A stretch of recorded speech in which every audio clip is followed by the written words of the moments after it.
right, all right. Welcome to episode number 20 of the Revolutionary Social Work Podcast. I'm your host, Ace, and I'm here with Alicia, and we're just here to introduce the episode. And this one was recorded live at the NASW conference in Chicago, and it is with our very good friend and kinfolk, Causha. Yes, we were very blessed. Well, Ace was very blessed to meet with Causha Spellman-Timmons at the conference. And like Ace said, first and foremost, they are an incredible human and dear friend of ours. But also, Causha is a Black, queer, non-binary visionary and founder of Cast Associates. And their website will be in the description. With over 20 years in advocacy and education, Causha integrates trauma-informed care, cooperative development, and social justice to promote collective healing. And their work centers liberation, community resilience, and radical transformation from the inside out, which is what we are all about. Yeah, and it was a wonderful conversation. And this is not the first time that we or I have shared space with Causha in such a way. Causha has been on the Revolutionary Social Work Podcast at least once before. This would be number 2, I think, and been on my other podcast through the University of Alaska, the Critical Social Worker Revolutionary Storytelling Podcast. Causha's been on that one 3 or 4 times, I believe. And so I expected nothing less than a wonderful conversation, which it was, although it was still at the conference. And so it was a very bustling environment and easy to be distracted and all of that. But it was cool. Did you get a chance to watch it, Alicia? What did you think? Yeah, I loved it. I knew I would. I was a bit bummed I missed out the conversation on Ancestry. I'll always love talking about that. But we all get to listen on this episode. So thanks for another great one. Yeah, and a very good example of how the podcast has developed into something organic where we kind of let the episodes unfold as they will. And oftentimes you talk about a subject matter that you didn't really intend to, you didn't really plan to, like Ancestry. We had no intention of doing so, but that's where the conversation and the dialogue went. And it was a very good conversation, as you will see. So thanks for watching, everybody. I hope you enjoyed this one. Yeah, peace.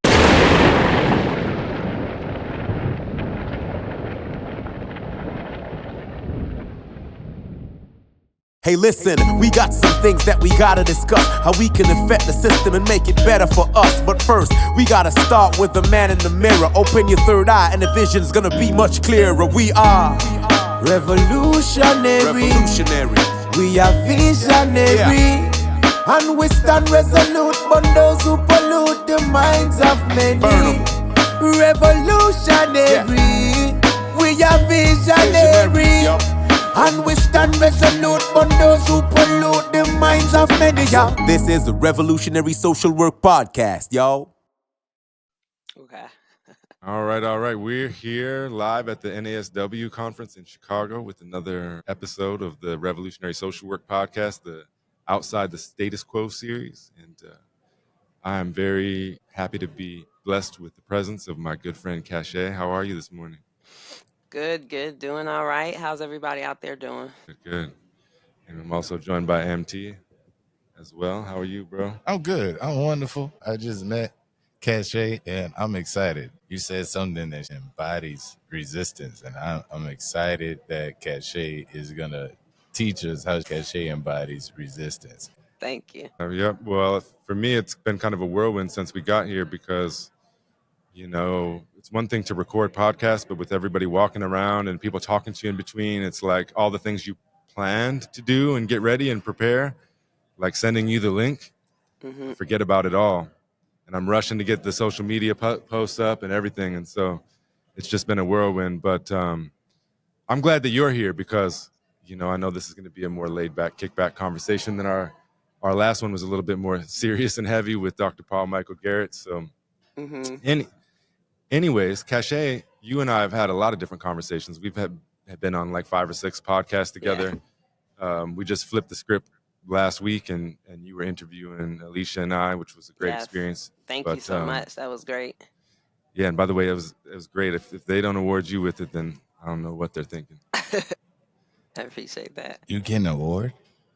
What? Not exactly. We all have an opportunity to move forward and record more podcasts depending on. Yeah, why don't you talk about that? I think Please. that's interesting. Sure. So for those that don't know, my name is Causha. It's pronounced Causha. My pronouns are they, them. I'm based on Occupy Lenape land, aka Philly. Go Birds. And right now I'm actually part of a thought leader fellowship out of the it's being hosted by the Boston Congress of Public Health.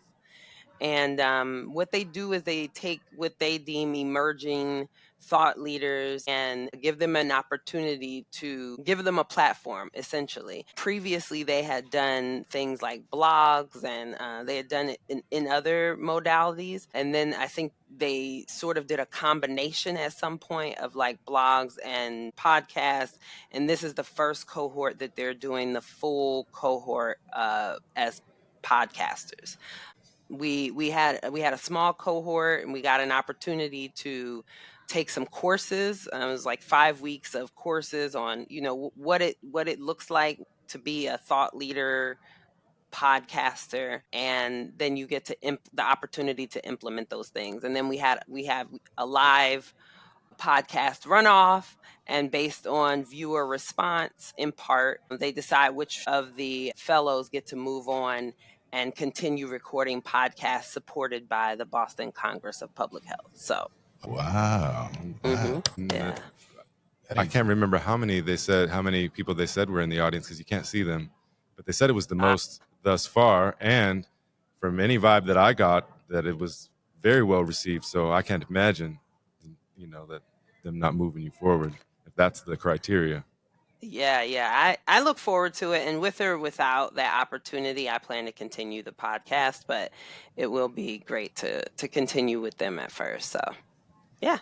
That's pretty amazing to know the type of influence you have, that you are spreading and sharing, to be put in that place and position to have that acknowledgement. I think about like the investment that kind of proposes into like the public space of raising and empowering like new education, new narratives, new ideas and concepts, and just furthering our diversity of thinking. And that's phenomenal. So on just in that space alone, for your message to, like, in your work, to just set you in that place, get it. Yo, that's awesome. That's fire. Yeah, that's amazing. I appreciate that. Yeah, I think it's always interesting to me to hear terms like thought leader and all these things. I'm like, I've had the same thoughts my whole life. It's just the world is just now catching up, where I guess not everything I say sounds so crazy anymore. And so it's interesting to get a different reception now than I have 10 or 15 years ago. Yeah, even here they call us influencers, but I've never considered myself, that's not my priority, is to influence folks, No. rather to like create consciousness together and dialogue and whatnot. But what's up, Joe? We got Joseph from Memphis in the chat. And if anybody else out there, if you have anything to say, you want to contribute to the dialogue, ask a question, whatever, feel free to get in the chat or request a call in. We would love to hear from you and talk to you. So one of the things I respect about you, Causha, is something that you mentioned about yourself. So you're obviously aware of it, but you say, when people talk about resistance, you're like, well, anybody that knows me knows that I embody resistance, and that's what I'm all about.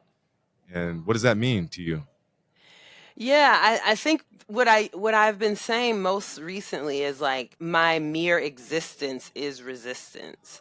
And what I mean by that is like every identity that I claim, whether it be for myself or for outsiders' understanding of me, has been or currently is illegal in some respect of this society. And so if I waited for society to catch up to me, I would not be here, right? And so I think it's important in this moment where there are people who thought, it wouldn't be me, right? Like, I'm Black, I am queer, I am non-binary, I consider myself omnigender, otherwise known as two-spirit in some indigenous communities, transmasc, mean like polyamorous, all of the things that you could possibly, and free. Let's be real.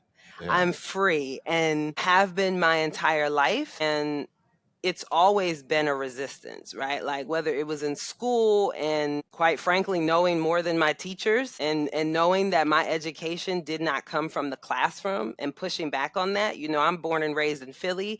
I was educated in the suburbs. And so I was often in a situation where I was one of a couple, if not only the black or brown faces, not just in a classroom but on an entire campus, and I had to hold my own in that. And I was always me, just little me. So I challenged, all the time. Yeah, for me it is, I have lived with, if I desired to fit in any way, it would have been a rough life. And my life was rough enough without trying to fit in. I always say, like, I was a Hot Topic kid, and I had this sticker that I got from Hot Topic on my backpack in high school that said, I live in my own world, but it's okay, they all know me here. And that was kind of the theme of my existence, and like I said, and the world is just now catching up, and I'm sitting back like, okay, well, I've been preparing for a moment like this. So yeah, so that's what it means for me. Living a life of resistance like that is kind of, outside the status quo, against the status quo, you might say. It can feel like running against the wind sometimes, especially when you're on that path, still in ascendancy. And so you are able to, I use the word embody again, but embody this sense of authenticity, being your authentic self. Did it take some time or a lot of work for you to get to that point where it didn't feel like you're constantly running against the wind and able to just slow down and embrace yourself and be yourself in every situation? Or do you feel like that's something you've always had? That's a good question. I would say for me, this is a both and, because one, I believe that this is not my first life. And because of that, I feel I've always felt like I came back like too soon. So I feel like I was born tired. Like if you see my pictures when I was little, it's like, what is happening? Why am I here already? Why am I back again? And so I've always had this sense of, I don't know how else to be. I can't even conceptualize what it would mean to try and be something other than like when I think of other, that's what other means to me, like being like othering yourself, right? Like who are you, and are you able to stand in that? So for me, I've always had that. However, because of life circumstances, there were definitely times throughout my life where it felt like I had to shift or shrink, or I've always heard the things of, you're too much, you're too this, you're too that, and I'm human. Well, at least I'm having a human experience right now, right? And so I definitely succumb to those things at times. I am so deeply connected. I'm grateful to spirit and to my ancestors that oftentimes when it feels like I'm running against the wind, well, it feels less of that now. It feels more of like I'm being carried, which feels way more sustainable than running against the wind. And that's why I am such an advocate for collective care, because I think that's often where we find the carrying. Yeah, I really love the way that you put that, Yeah. because I think it mirrors my own experience. When you're running against the wind, it's a choice, but sometimes you're not aware of that choice, and you're not aware that you can be carried by the wind instead. And once you are, it makes things so much easier. You know what I mean? It absolutely does. So many of us who come from backgrounds that are difficult find it difficult to allow ourselves to be carried. And that is a lesson that I still have to learn every day. Just even asking for support, letting folks know that I even need support, that like, hey, I'm running against the wind right now, and I'm gonna lose if somebody doesn't help drag me along for a little bit. And I think that's really important for folks, especially social workers. Yeah. Another thing that you mentioned that I think is important, and I'm still coming into my own about right now, but as you talk about ancestry, I wonder if you can just talk a little bit more about that. It's esoteric, I think, for a lot of social workers. Absolutely. Well, for me, and you talked about this on the podcast, that more like social work found you. And I always said that, like, I think I kind of just any degree I would have gotten, I could have gotten a degree in mathematics and I'd probably still be doing what I'm doing now. Like, so for me, the ancestral work is a part of my spirit life, and it is a part of my daily life. It's a part of self-care, knowing who I am and whose I am and all that I come from make my existence that much more purposeful, because for all of the catching up that this society has had to do to me and never will, just imagine what, it was like for my ancestors. And I think that's always important for us to remember, right? I exist to do things that they only dreamed they could do. And that is important to me. It's a sense of responsibility, it's a sense of accountability. And they didn't fight for what they fought for me to shrink, is how I see it. And I think we do our ancestors and ourselves a disservice when, I see your question, Joe. I'm gonna come to that. When we don't tap into that.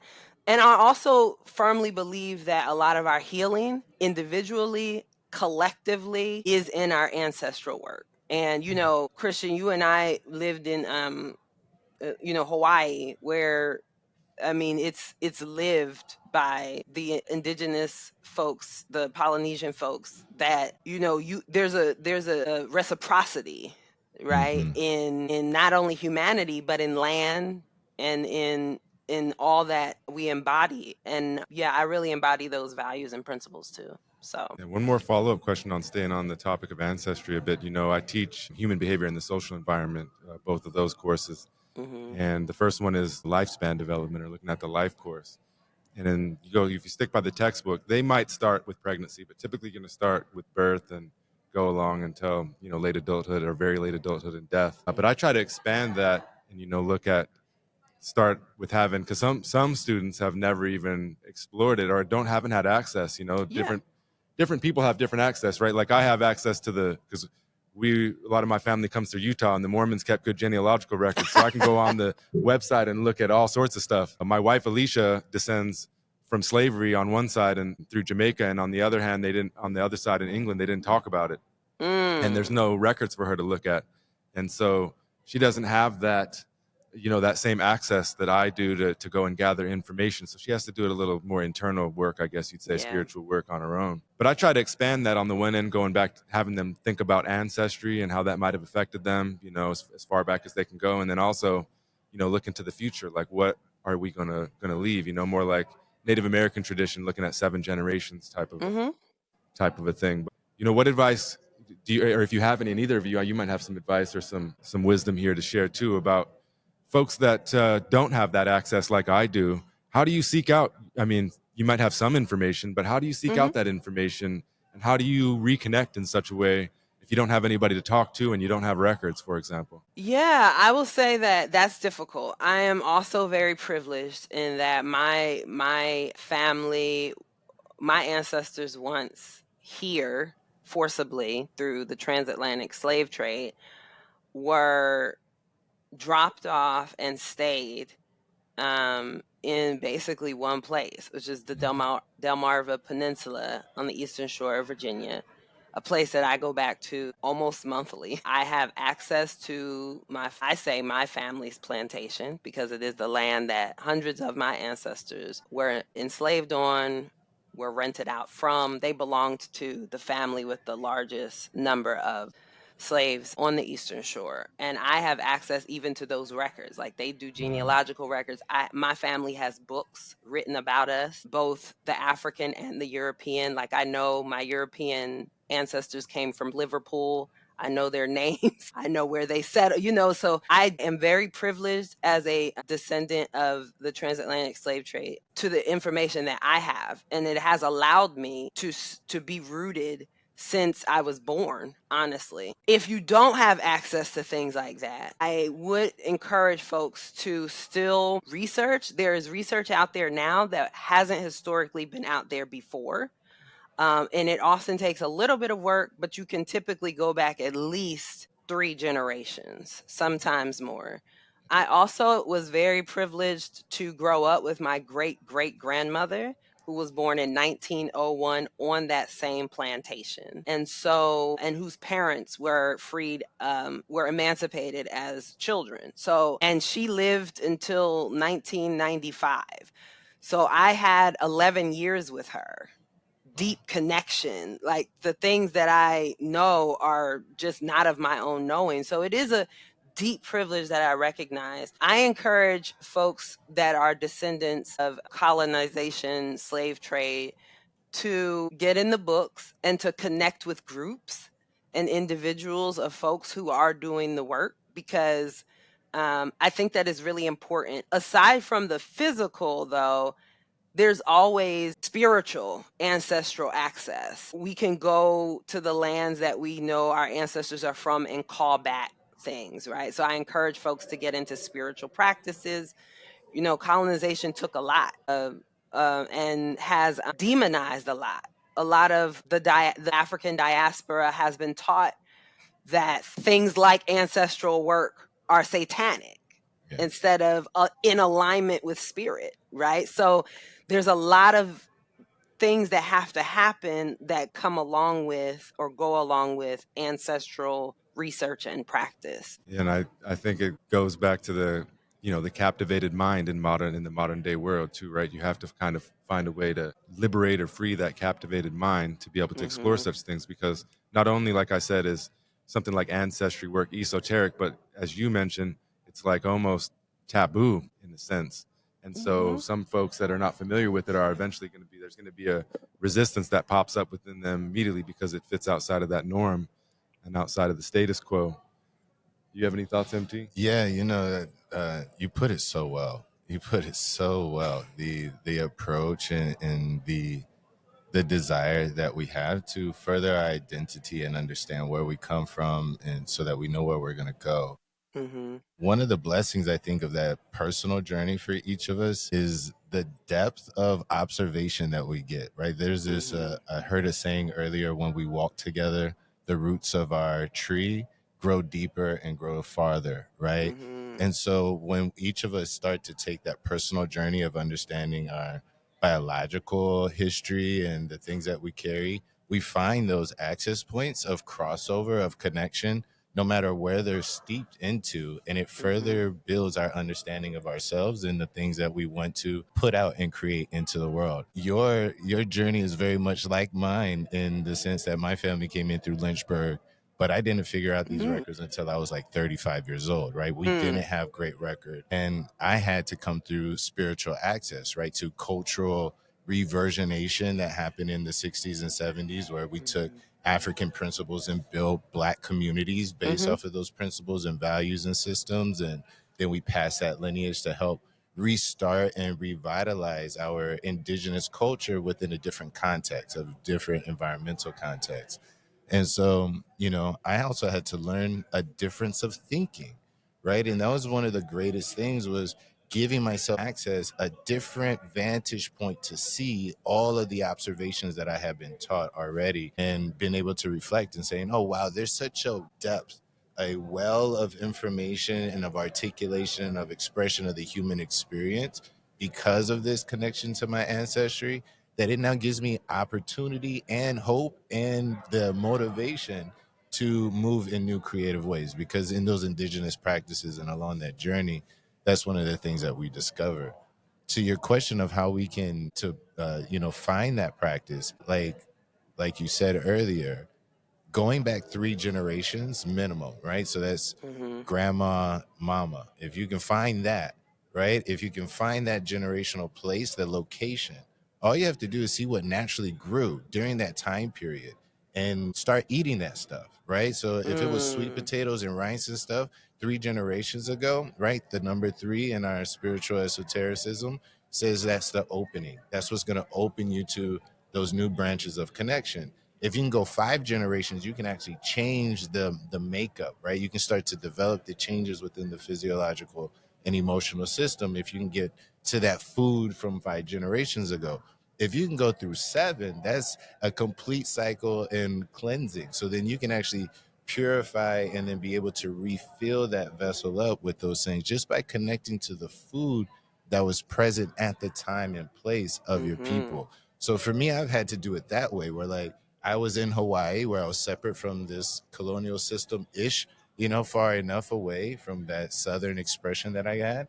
And then I was like, okay, what did my people eat? I knew Big Mama. I knew 3 generations ago. So I'm going to eat what she used to cook, and I'm going to eat it the cleanest that I can, as naturally as I can. And then I was like, oh, okay, what did her mama eat? What did her mama eat? What were the things that they cooked, especially for like the young, right? Like there were certain things that we cooked to give nourishment and to really fortify the system. And that's what I needed for me as a person. I needed nourishment and fortification. So I would go to what my mothers were feeding their children and start to put that into my system at those 3, 5, and 7 generational marks in place. Yeah, so that's what I tell a lot of my friends that are coming in, a lot of my people that are just like trying to find that journey for themselves. I say, go to the food, go to the earth, and see what you can find. Yeah, Absolutely. I love that. I love that. Well, first of all, I love any advice that involves feeding yourself. come on. And then, there's such a connection through food in general. And then, when you just said the piece about the roots, I know folks always, we overlap like art and life, right? And I think about Avatar and how they would, they were actually connected, and folks think that that's like just art, and I'm like, no, this is life. This is art imitating life. And I do things like whenever I'm down there, I mean, my so much of my family still lives in the same place, and including my grandmother, so I'm down there regularly. And I will even lay face down on the ground, because there's something about the connection of heart to soil. And now I do tell folks to be careful when they do this, because it's a spiritual occurrence, whether you want it or not. So oftentimes folks will do that and they're unprepared, and it's like it can be a jolt. So I encourage folks to, do their research, but absolutely going back to, if you're able to, touch land, touch soil, touch foods, trees, plants. I have gotten into plant medicine, which I think is another, reconnecting to how our ancestors interacted with plants and use that for medicine. Anything I can do to de-Westernize my life is wonderful, and also reconnects even more with ancestors. And then something else that you said, Christian, about forward. So I consider myself actually, I call myself an ancestor in training. So Yeah. every way in which I live my life is like, what type of ancestor do I want to be? And for me, I think if more folks approach their lives, their earthside lives, with what type of ancestor do I want to be, I think folks would live more consciously, more empathetically, because I believe that's something that my ancestors thought about. And it doesn't mean that they were all, and we have to do healing. That's another thing. Like I am a generational healer in my family. I recognize that, multi-generational healer. I think you have to know your position in your family. Just it's a lot of things to it. But yeah. But I definitely think that it's key. And even bringing it back around to social work, because someone asked about that. I think that the future and part of social work is soul work. Yeah. At least that's what I hope. Yeah, this is great. I just want to say revolutionary greetings to Renee, to Brother Kyle Toon, to Jesse for tuning in. And I know you touched on Joseph's question just a little bit, but let's come back to that in a minute. And I thought Kyle Toon had a good comment that I would like to know more about, that I think both of you have some familiarity, if I'm not mistaken, but about creating an altar. Can either of you speak to that? Yeah, it's a conversation that I have a lot, because I deal with spiritual wellness and health, and a lot of that, unlearning and relearning from your religious perspectives. And as an American African, there is like this mindset and narrative that's been given that really prevents us sometimes from giving ourselves access to these tools.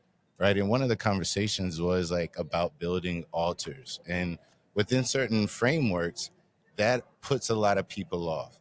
And so I remind people that setting space, making sacred space, right?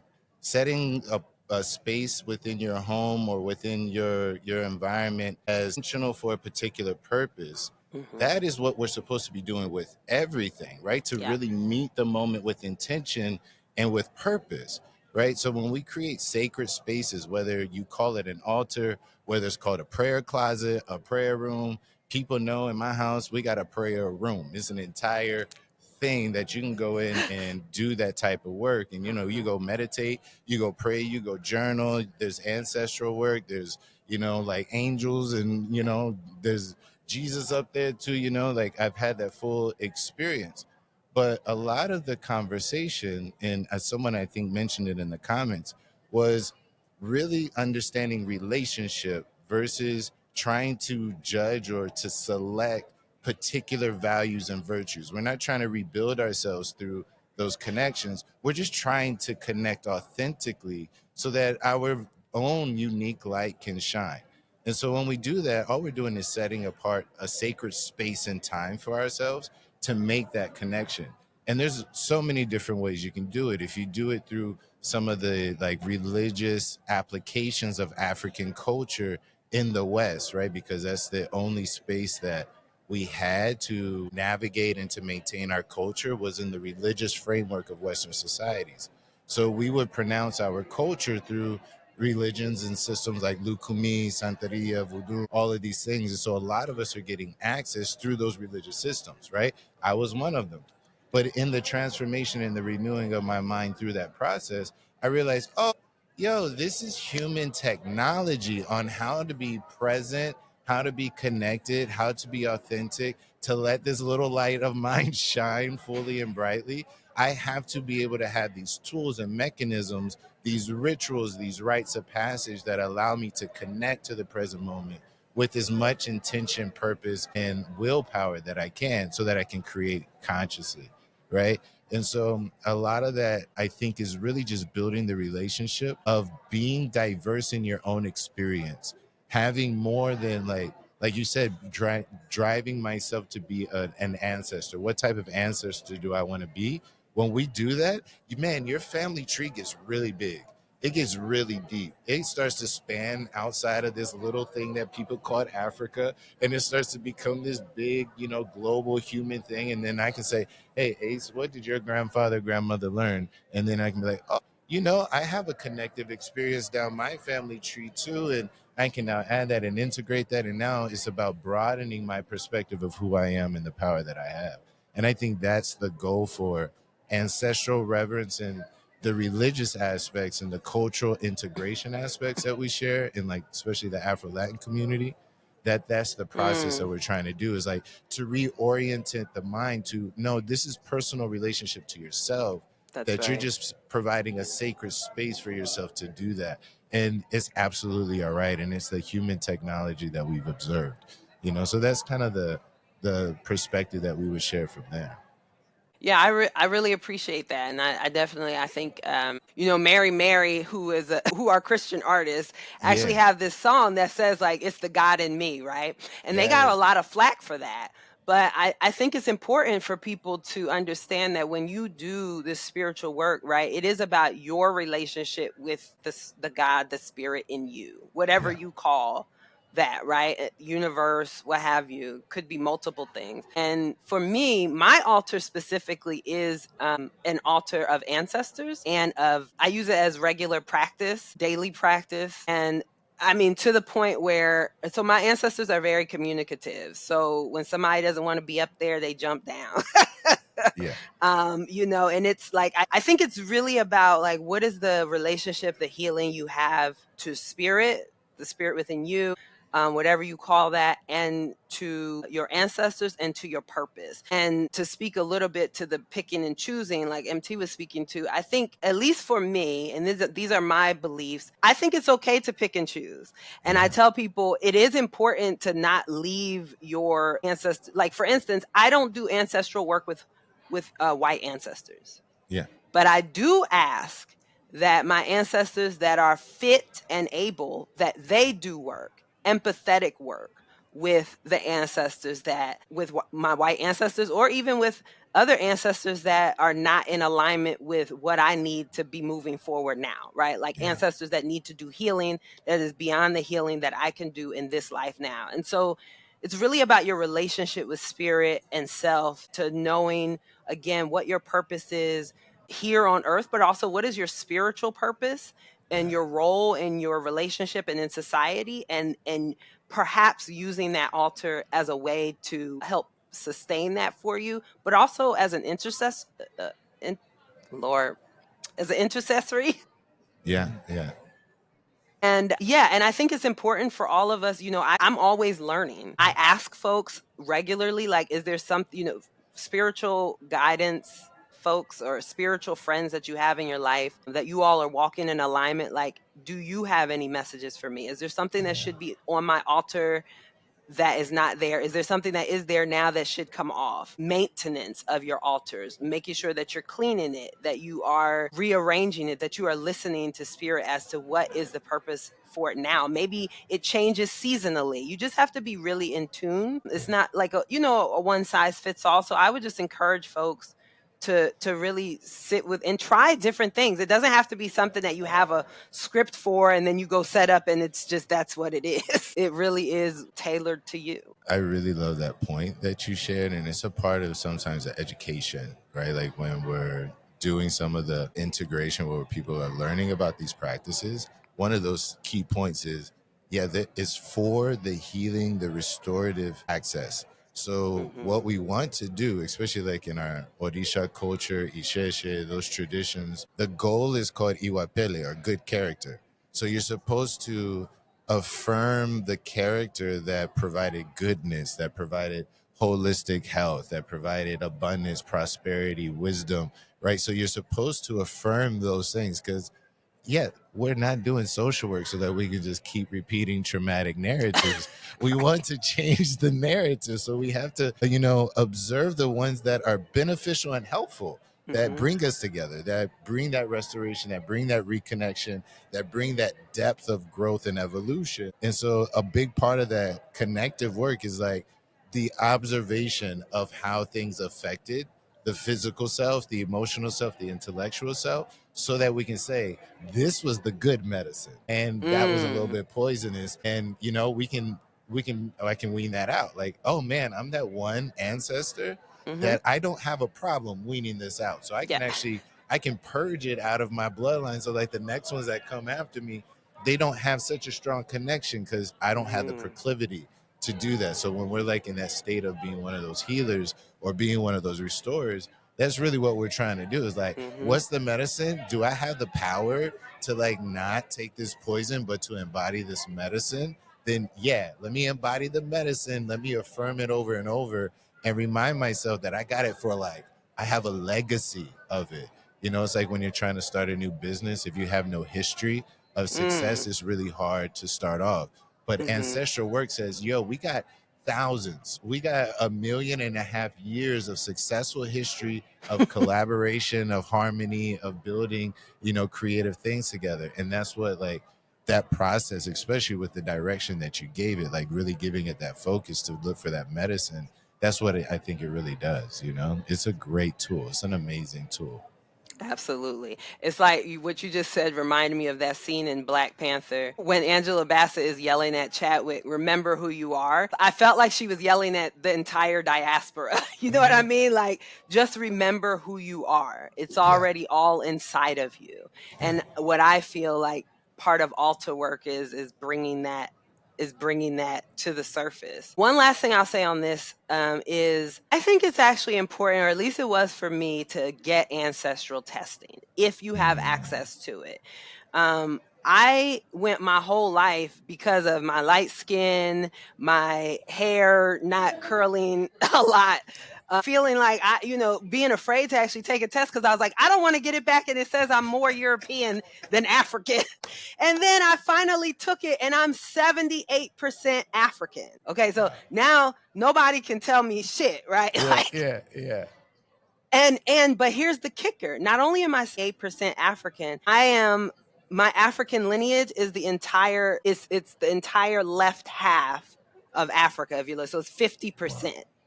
Wow. So for me, when I think about ancestral work, my God, like not only the work that I have, but the lineage that I'm coming with, to have 50% of the continent exuding in my DNA, like that is powerful. Yeah. And it shifted something in me, just that knowledge. So I think for me, I think if you have access to it and you are willing, genealogical testing can be helpful for that as well. Yeah, I'd add to that. Like, make sure you can get like 2 different type of tests, right? Yeah. Like, get that matriarchal DNA testing, get that patriarchal DNA testing, refer it, because they're gonna pull from different places, and there's different ways to do that. You know, a lot of like melanated and indigenous processes that are focused on finding that type of information and data, they tend to pull from the matriarchal part of our DNA. So that's like great testing to get diversity, right? So you can get more information and start to layer it and see where those interconnections lie. Because I had a whole bunch. I didn't know. I was like Igbo, Nigerian, Kemet. They was giving me like all over Africa. Yeah. And then I didn't know how much of that same DNA was represented in the Americas before the Atlantic slave trade. So then I was like learning about an entire Afro-Mexican history in which, you know, we had already been here for so many years. And I was like, oh man, Yep. like not only do I have this struggle, but I also have a colonial struggle different than my slave struggle that's a part of this resistance. And I'm like, oh, okay. You know, it also gave me a sense of placement and ownership in this country as well. As like a veteran, I was like, oh, I'm not defending these other systems. I'm actually defending the people that I come from in the land and the way that they, the rights and the freedom that it represented before it was capitalized on, right? And so it was like, wow, like you said, like learning that history really empowers you in place. You know, we talk a lot about in-place therapy, in-place gathering, in-place working together. And it's like being able to be empowered in place is such a phenomenal thing. You know, being able to do it in any place that you're in, being authentic. Yeah. Absolutely. And I do want to acknowledge that some folks, as we were talking, some folks in the chat were just stating that like organized religion has been a hindrance to accessing this this knowledge, these practices. Yeah, and I would just encourage folks that's a part of the work, right? Is figuring out, and MT, maybe you want to speak a little more to this, because I heard you say that, you know, you got Jesus up on your altar too, so maybe the mixing of things. And I know for myself, Jesus, but I mean, hey, that is a good, I was going to ask, you know, gonna ask. Yeah, but I think even that is important, is finding your place in that. You know, I also left organized religion, and I've had a journey since, but yeah, I want to hear what you think about that. Okay, so I'll make it really concise, right? I kind of came to African spirituality really searching for the replacement for the Christian ideology that I had been raised with. I realized that there were some institutional discrepancies and that it was a human system. So I was like, I really want to get into my spirituality, and I wanted something that it identified with as what I then identified as like a Black American. But when I got there, the priest was like, hey, you're an ordained minister. You've been creating spiritual wellness communities with your family all over the world. You're not allowed to just denounce this idea. You have to reconcile and understand the history of what this system comes from and know it from the perspective of your Africanness. And so when I did, I realized, oh man, these ideas and these principles come from my people. And it's come from the idea that the human race is the only race, and that all diversity was already present and manifested in the world at the beginning of what we now know as the African birth of humanity. Like, it's already been there. So this isn't a separate narrative of mine. What's been twisted has been my relationship to it. And so I had to identify that was what's wrong, was my relationship to the information. And so that was what had been conditioned in like the context of religious structure and thoughts and ideas and concepts and culture. So that shift in humanity is really what kind of gave this new onslaught of like us even identifying spirituality, which is just human nature, as a religious context, right? But when I approach this and I share it, I wrote a book called Practical Spirituality, the book I wish I read before learning religion.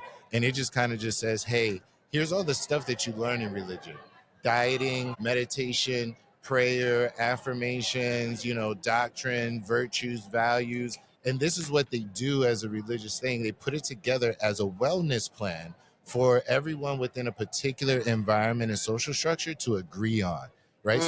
Social agreement flow better because everyone is maintaining this type of energetic, thoughtful, mindful process, right? And so that's what it was built for. But when we understand it, then we can say, oh, it's technology. It's not like a doctrine. It's not like an overwhelming thing that steals my identity. Instead, it's something that can empower me to be the creative, abundant person that I am, right? So I also talk about me having to reconcile that as like an ordained Christian minister, and now I'm an ordained priest within Isheshe. I'm a child of Shango. I also help people with this. I ran like the way we met was I was teaching Orisha dance in Waikiki, right? I was like sitting there dancing at Kaimana, and we were doing Orisha dance and talking about the parables and the mindset that created that culture. And so for me, that's what the process is like really demystifying something as something that should control your identity, and instead giving it to you as a tool to empower your human expression and journey of evolution. Like, you should be happier, healthier, more peaceful, more joyful, more abundant through whatever practices that you're doing. And if we can recodify it and reorganize it for you that way, that's the greatest gift I think any spiritual leader or thought leader or human being really can do, So I think like that conversation is something that's really important us just to have with ourselves, because it's really sovereign thinking, really identifying and being authentic through authentic connection and relationship. I say. Yes. All praise to the ancestors, because I ain't do it. Like, that's the greatest thing I've learned about ancestral work is like you get to see how intelligent humans have been for millennia. And it's like, yo, Big Mama knew that stress was gonna kill me. Big Mama knew that I needed to eat these things. She knew that I needed this type of connection, this type of love. Like, yo, and Big Mama knew it. Like, it's really empowering, I think, and refreshing to know that you have such a wealth of practice and power and motivation already behind you. So yeah, I appreciate that question and directing it my way too. Yeah. I can, the comment from a while back, and you all touched on it a little bit earlier, but Jesse talking about, I feel like sometimes we're picking and choosing which parts of our heritage we acknowledge, and et cetera, et cetera. Like, mine is real complicated. When I did a test, and it came back just like everything, like literally everything. And so from everywhere. And then I start doing ancestry work. And, like I said, a lot of it comes through the Mormons, and I'm not Mormon. And so I'm looking at some of it, and I come across, like a 5th generation's back grandfather, and he's the last legal polygamist of Utah. And I start, it makes me get a little icky feeling. Yeah. But then I look a little deeper, and I see some positive things about him and this and that. And then, like on the other side of the only place, I was always afraid that I was going to come across that we were slave traders. That was my fear. Like, I'm going to do this and I'm going to find out something that I didn't know. And I think on one end, it didn't really happen in Utah too much. I didn't say it's non-existent, but so that kind of steered me out of there because most people came later. But that one family that I showed you back through my grandma on my dad's side, come from both. Found out, there's this guy, Christian Koch, that I'm actually named after, that ended up in Mississippi, and he married this woman.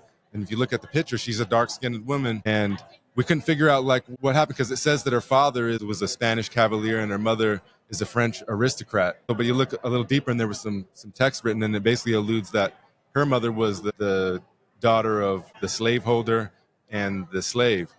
And so I find myself like questioning lots of things, you know what I mean? Like in a sense, when I do the ancestry work or when I got the test back, it just brought up more questions than it did answers than I had before. But what I will say is 2 things here is that, I always bring up my former mentor, grandmother Rita Blumenstein, who talked about that many of us have a hole, an HOLE inside of us, and that in order to become whole, like WHOLE. You got to fill it up, and you got to. Mm-hmm. And a lot of us do that with negative things, what we're consuming with food and television and media and all that stuff. But Mm-hmm. what it's done for me is kind of, it's filled up that hole for me with just having the knowledge and to the insight to look. And then the other thing I wanted to say is that when all else fails, that wisdom is inside of us. And it may not be easy to decipher all the time, but if you spend the time and you listen and you reflect, then you can find some of those answers. And it may not be like A plus B equals C, Right. but it's insight that fills up the hole, like I was talking about, makes you feel more whole again, and contributes to that inner sense of wisdom, if that makes sense. It's also pretty fire, like when you look back at the changes of like their social conditioning and structure over time, and then you get to like our place, and Mm-hmm. we have such different capacities and ideas and processes and access and resources. Like we live in such a different world. I'm like, man, this is phenomenal. Like y'all shifted, because like there's also a legacy of change when we Mm-hmm. go through our ancestry. Like there's a legacy of evolution, of improvement. And like you said, like being able to mark those things, being able to observe those things, like the people that made different choices, like those are the people that you praise. Like, yo, everybody was running like this, but there was this trailblazer in my family that wanted to do something different, went against the grain, and it provided a new option for my family, a new narrative for my family.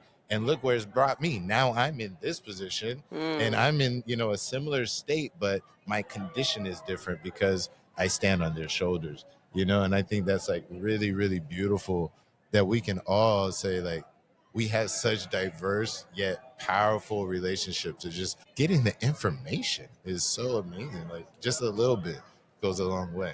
Absolutely. Yeah, I don't even know I can't even really say nothing after all that. That's so I think and sometimes it's also I think just the information, like, I mean, this is much less serious, but I saw stuff like I have a little bit of Filipino, and I was like, that makes perfect sense because of like food that I like, or like certain and you never really know. I mean, I think for me, it's like just get as much information as you can get, and then embody the parts that you feel aligned with, and use the rest for information. I want to read Chanel's message in the chat, because I think this speaks to what you were talking about, MT, about not being able to leave it behind. Mm-hmm. But she says, I've come to understand that I cannot exorcise Christianity from my soul. It's a part of me. Many of my enslaved ancestors clung to Jesus as their light in the darkest moments, and I have to honor their journey. However, my reclamation of ancestral veneration and African deities, instead of being attached to Christianity, has wholly saved me. And yeah, that's kind of what I relate to. And my journey out of Christianity, or I guess the organized religiosity of it more so, Yeah. has been in large part just like my relationship to alcohol, which is why I drink it much less now. It's like it was a very unhealthy relationship. Mm-hmm. And I think the more that you reconcile, the more that you heal, and the healthier that relationship is able to exist, and you're able to separate the church from spirit, then that's the important piece for me. And I think that's also where reconciliation happens. Absolutely. So, yeah. No, I want to echo that, because that's what my instruction was, right? When I got it from my elders, it was that your ancestors used this tool called Christianity, used this within the system of their environment to maintain their spiritual health, to maintain our language, our culture, our ideas, our virtues, our values, our recipes, our medicine, right? So why would you get rid of an entire legacy of information as well? Like there's a lot of things hidden in there that are great for you that you can and use and pull out if you want to. And before you made that comment, I was really thinking in my mind how wonderfully you invite people to authenticity, right? Like you really have the rhetoric and the composition of your words that are like open invitations to just be authentic in whatever, like as we're switching topics and stuff, you're just like always inviting people to authenticity. And I think that's so important. Like, you have to allow yourself, you have to give yourself permission to be authentic, to choose the things that you want, or not even choose, but to decide, right? Yeah. To just affirm, like, no, you know what? Joy is my virtue and my value, and I'm going to define what that is. And this is the way it is. And I'm deciding that for myself. You have the authority and agency to do it. And I love your language, like our conversation. You always bring it back to this beautiful invitation to authenticity. And I loved it. I've really enjoyed just hearing your thoughts. I really appreciate it. Thank you. Yeah. Like I said, I don't know any other way to be. And I think that the more authentically people live, inherently, the freer you feel. And I really challenge folks with all that's going on in the world right now. What I see is a symptom of folks feeling like they have been unable to live authentically themselves, wherever that may lie. Yeah. And when people feel bound, eventually they explode. And so I just encourage folks to always be doing the work internally. Someone said something here about what their MSW program taught them. I think it was Ebony, about what their MSW program taught them about how we're supposed to interact with folks. And I think that absolutely, yes, what that means, what social work schools don't and programs don't teach you is that you have to do the inner work to be able to show up like that. And I feel that that is a huge disservice for social workers not being taught that in programs and in their work.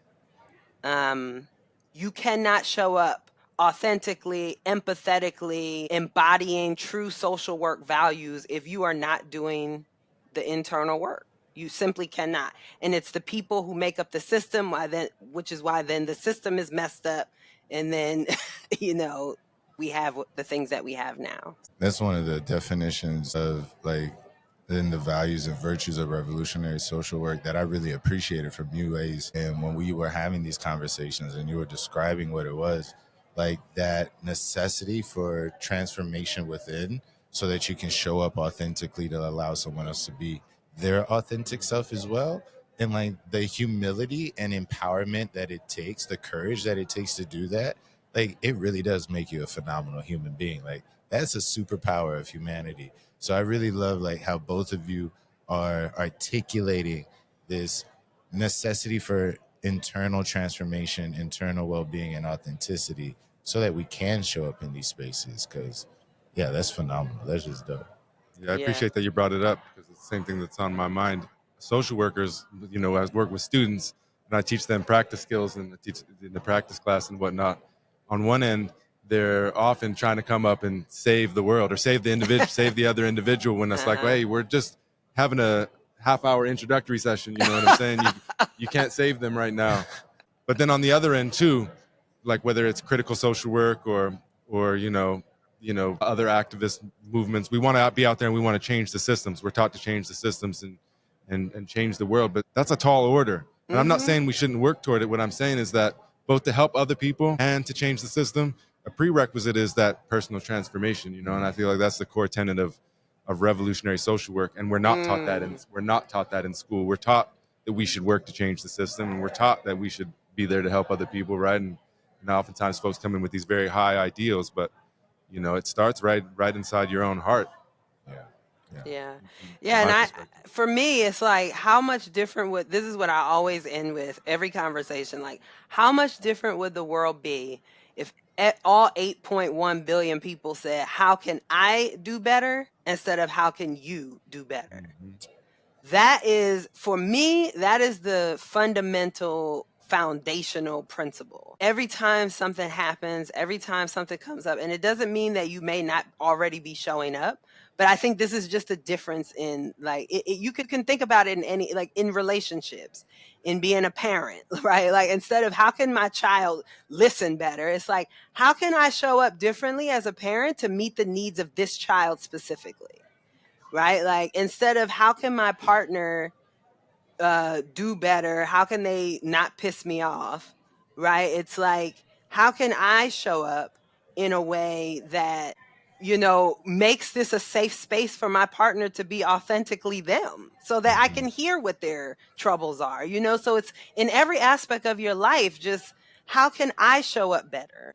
How are I got triggered by something? What's going on? A trigger is a warning for you, not for the other person. Come on now. Okay. Talk about it. Yes. So it's like we look outside of ourselves too much. And unfortunately, I feel like that is what social work teaches. It teaches you to look outside of yourself. And when I think we should be teaching the opposite. Exactly. 100. I second it.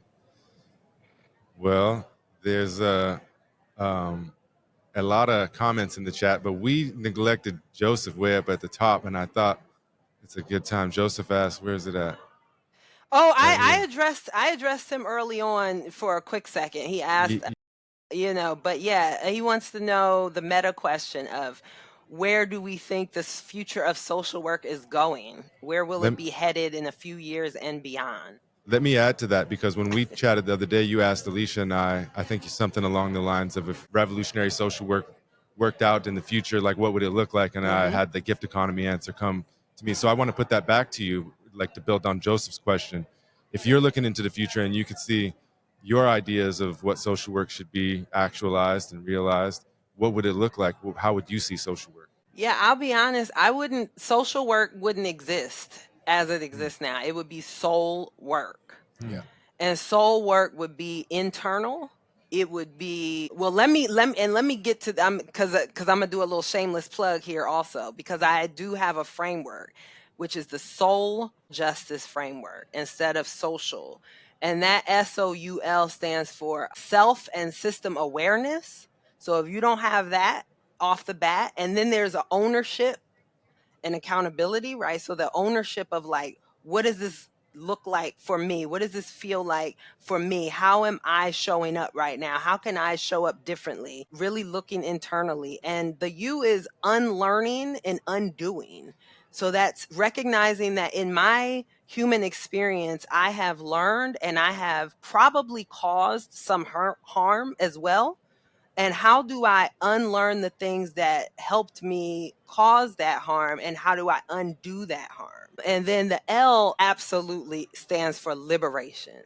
And liberation is through love, leadership, legacy. What is your legacy going to be when your soul is no longer here, right? And so all of this is not only internal, it is collective. So if we are also doing collective soul work, social work doesn't need to exist in the way that it exists. We can take care of our children, of our families, of our who are now underserved, who are now on the fringe. We can take care of them within the collective if we are doing soul work. So I think it is the responsibility for me, if I woke up tomorrow and, the state of social work were as I would like it to be, it would be that. It would be non-existent, and we would be existing in soul work individually and collectively in a way that would allow that to be. Thank you for that. And I think it's an important part of our work too, is to imagine, I think Angela Davis would say, how can it ever come to be if we can't even imagine it first? And so we have to use those imagination. You have to use that. You have to exercise that mind, those imagination tools to get there, right? Because this world could have us thinking that there's a very small possibilities of what can be, but it's only been a very short time in human history that we've been living this way, right? Yeah, really short. And like 6,000 years minimum. Like it's real limited. We're in a lot of alignment. I come from the same kind of concept. I think it's all soul work, and it should just be integrated as a part of our soul working systems.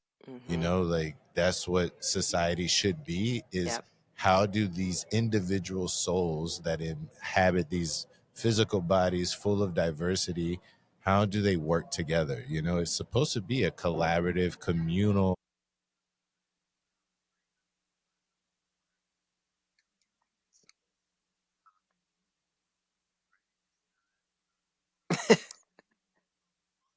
Right. That's right.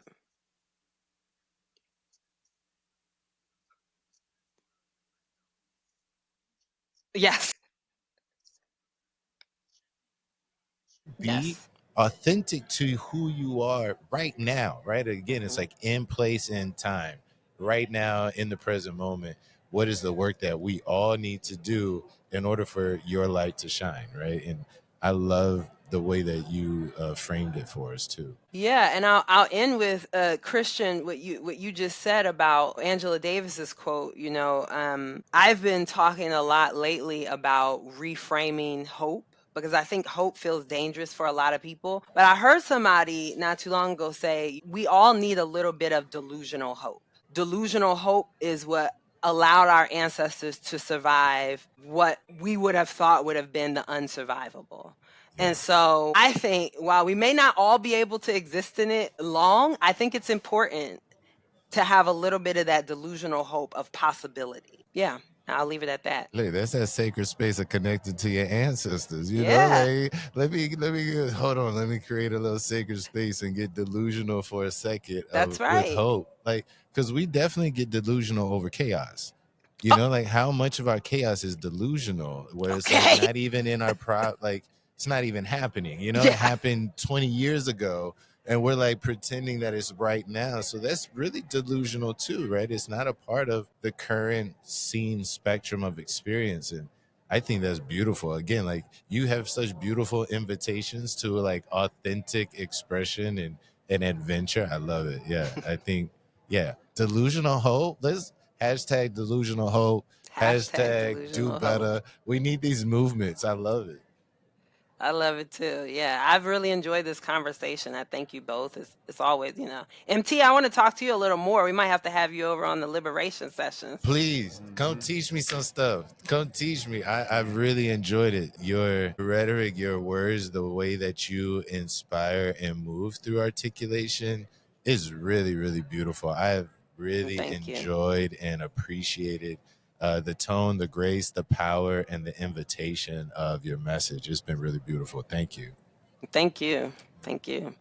Thank you to you both, and thank you to the audience. We had some nice dialogue going in there too. And one thing I want to point out that brought up in the last, or in your last session, Cache, is that Chanel's always popping up in here, and I always want to know more about what she's got to say. So we got to do that four-way podcast between Alicia, me, you, and Chanel sometime soon. Yeah, Chanel's not, she's not a big like podcaster or talker, but she did say that she wants to do that one. So that's good. She's looking forward to it. Yeah. Most definitely. Well, it's been a pleasure as always, Cache. You know how much love and respect I have for you. Always. And I know this definitely won't be the last one of many future. In an hour, we got Rev Love coming from, I think she's in Philadelphia or New York. I can't remember where she's based at. But Rev Love is going to come talk about sound healing and revolutionary activism and how you can incorporate yoga and stuff into that. So if y'all are around and are interested in that, then come back. And, yeah, we'll be keeping going for the next couple of days. That's all I got for now. Thanks again, Cache. All right, and happy Juneteenth week, NASW. Yeah. We'll be on Juneteenth. We'll have Brother Kyle Toon, who is in the chat, and Hockey Shakur to celebrate Juneteenth and talk story about that. Nice. Yes, I'll get your info, Jerome, from Christian. Yes, please. Thank you, Cache. Okay. All right, peace. Yeah. Take care. Peace. You've been listening to the Revolutionary Social Work Podcast, and we just want to say thank you for your continued support. You can catch us on YouTube, Apple Music, and Spotify. Remember to like and subscribe, and don't forget to share our content with the world. But most of all, never forget to keep being revolutionary. Peace.